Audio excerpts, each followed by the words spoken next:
Lietuvos valdžia nustatė sąlygas OSCE demokratinių institucijų ir žmogaus teisių biurui. Būsimuose Lietuvos prezidento rinkimuose neturėtų būti stebėtojų iš Baltarusijos ir Rusijos. Įsivaizduokite tokį rinkimų skaidrumą. Ir mažoji Lietuva gali diktuoti OSCE, ką ir su kokiu pasu leisti stebėti jų demokratinių rinkimų eigą ir teisėtumą.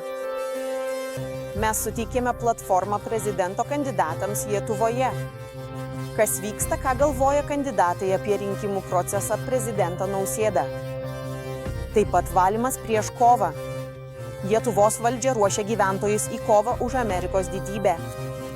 Interviu su prezidento kandidatais vyksta tik rusų kalba.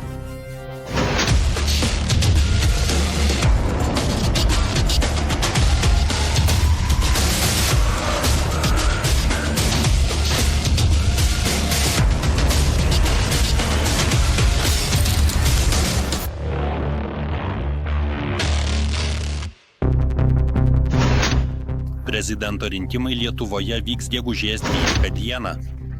Numatoma antrą turo balsavimas po 2 savaičių, jei nei vienas iš kandidatų negaus absoliučios daugumos.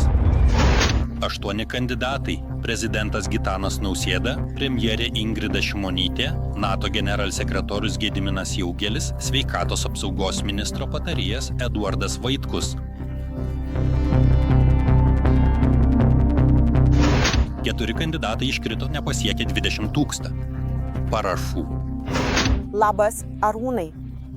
Dėkoju Jums už šį interviu. Ačiū ir Jums, kad leidote man pasisakyti.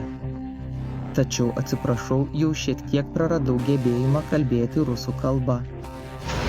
Jūsų rusų kalba gerai. Pasakysite apie save ir kodėl kandidatuojate Lietuvos prezidento postui. Na, turbūt pradėsiu nuo savęs. Politikoje dalyvauju turbūt daugiau nei 30 metų. Yra tik viena šalis Lietuva. Ir jos tikslas yra tapti turtingesnė ir teisingesnė šalimi visiems gyvenantiems šioje gražioje Baltijos jūros pakrantėje esančioje šalyje. Na, įskaitant tapau turtingesnis. Ir galima sakyti, kad tai yra mano egoistiškas ir savanaudiškas elgesys.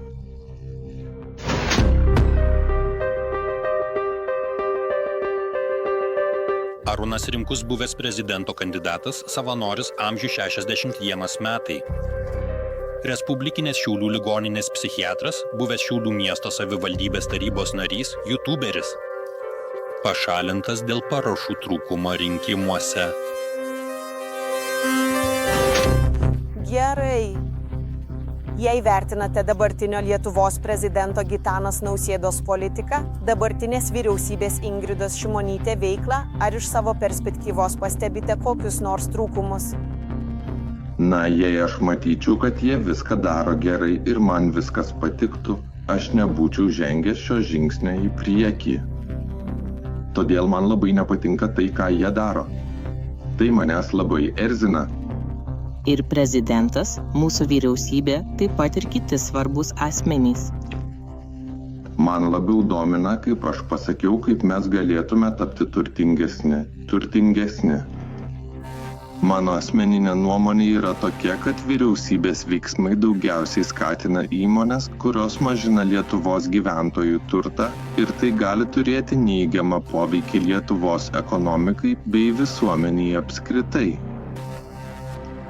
Nausėda jau 5 metus vadovauja Lietuvai. Bet ar išsipildė rinkėjų lūkesčiai, kuriuos suklaidino? Net kai jis tapo prezidentu, jis buvo ekonomistas pagal išsilavinimą. Na, kaip dar vienas stebėtojas. Maniau, kad jis kaip ekonomistas veiks pagal savo žinias ir teiks pasiūlymus, todėl tikėjausi, kad jis tai padarys gerai. Galima teigti, kad jis tapo prezidentu dėl to, kad pažadėjo daug vyresnio amžiaus žmonėms, kad jie turės geresnę padėtį.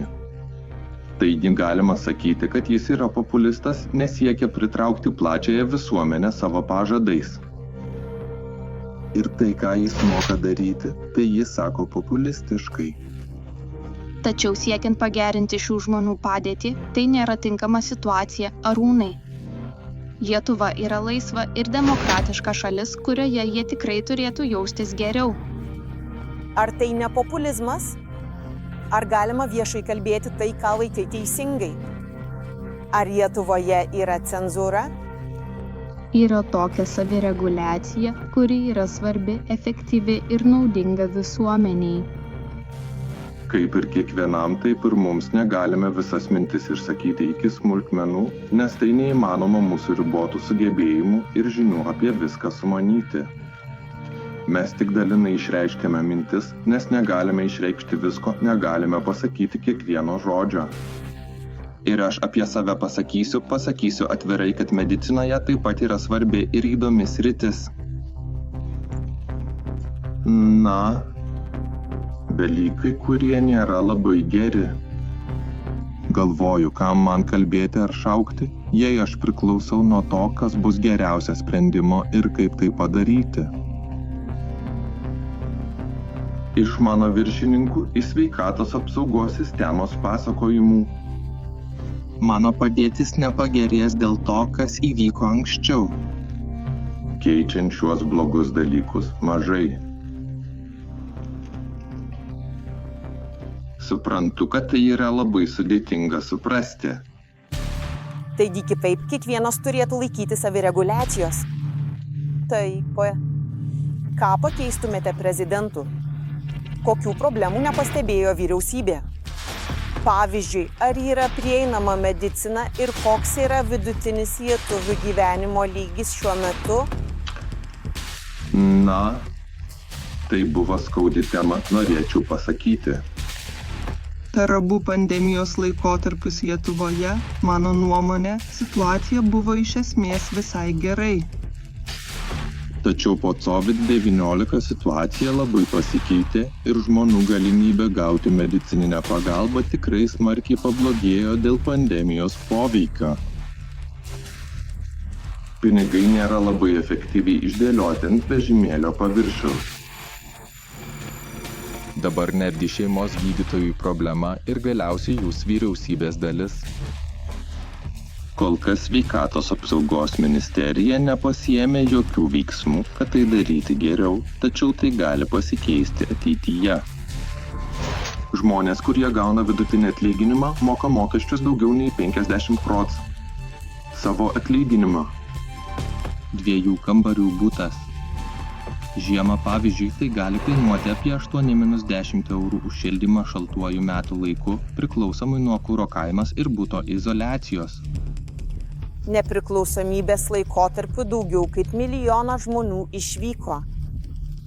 Svarbi dalis nedidelių šaliai. Dažnai pasitaiko atvejų, kai labai daug lietuvių, kaip žinoma, išvyksta užsienyje. Tai neabejotinai turi įtakos darbingo amžiaus gyventojų skaičiui, o ši problema lieka neįspręsta ir neišvengiama. Nepriklausomybė, jaunimas išvyko, senoliai liko. Ar Lietuva patrauklesnė? Ar ne štai dėl nepriklausomybės kovos esmė? Šiuo metu daugelis žmonių iš Lietuvos dirba šiaurės šalių regione labai daugiau nei anksčiau. Kodėl jie išvyksta iš čia? Dėl piniginių priežasčių. Dėl geresnio atlyginimo. Manau, kad tai yra pagrindinė priežastis, kai politikas yra. Kai politikas jiems kažką pažada, jie nesvarsto, iš kur šis politikas pasiims pinigus. Nepaisant to, jie tikisi, kad jie kažką gaus, nors nežino, iš kur bus finansuojama ši pažadėta suma. Tai yra vienas iš populiariausių būdų, norint tapti žinomų politikų. Jis padeda įgyti viešumą, sukurti tinklą ir pasiekti politinę karjerą. Tai yra labiausiai populiarus dalykas, kuris gali suteikti politinę žinomumą ir pasiekti politinius tikslus. Viskas bus gerai. Tai demokratijos problema. Tokiais atvejais gali kilti problema, kad šie politikai iškraipo patį demokratijos sąvoką. Į valdžią pateka negeriausi žmonės. Yra tokių mintys. Bet tai tiesa. Manau, jog tai tikra, jog demokratijose ir Lietuvoje, kai ji tapo nepriklausoma, buvo daugiau protingų žmonių nei dabar. Tai svarbu pabrėžti ir prisiminti, kad išlaikyti protingą ir išprususią visuomenę yra esminis uždavinys. Diktatūrinėse šalyse, kurių vyriausybės grindžiamos diktatūra, žinoma, egzistuoja tam tikrų privalumų, kaip ir vakaruose, kur demokratijos kontekste pasitaiko daugybė trūkumų. Ką demokratinė Lietuva gali išmokti iš diktatūros? Diktatūroje yra tokia situacija, kai net jei valdžia šaliai bus geresnė nei demokratijoje, tai gali būti įmanoma, nors retai ir kartais pasitaiko nepalankiomis aplinkybėmis. Tai pasireiškia tik tada, kai šis valdovas išlieka gyvas. Jei jis būtų pakeistas ir būtų pasirinktas blogas valdovas, tai sukeltų didelę kančią šiai šaliai ir jo žmonėms. Vienas pavyzdys – valstybės vadovas nuo 1994 metrų Lukašenka. Vakaruose vadina diktatoriumi. Lukašenka tvirtai laiko Baltarusiją. Jis jos niekada nepaliks. Demokratijoje tai visiškai kitaip.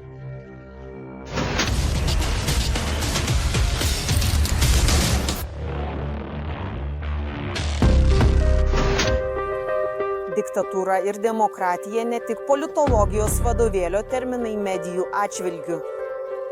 Pagal principą skaldyk ir viešpatauk. Vakarai ir rytai. Vienoje pusėje demokratija, vakarų NATO sąjunginės. Kitoje diktatūra rytuose. Taip mes Rusiją, Iraną ir Kiniją šmeižiame. Vakarų demokratija yra vilkas avies kailyje, tačiau plėšikas gyvena valgydamas kitų šūkiais, sprogimais ir napalmu prieš civilius gyventojus. Vietnamas 1972 metrų. Amerika atnešė demokratiją.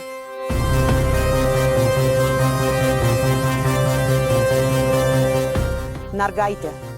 Jos kūnas nudegė 60% nuo bombinės demokratijos. Amerika Vietnamui demokratijos vardu numetė viso 6 MLN.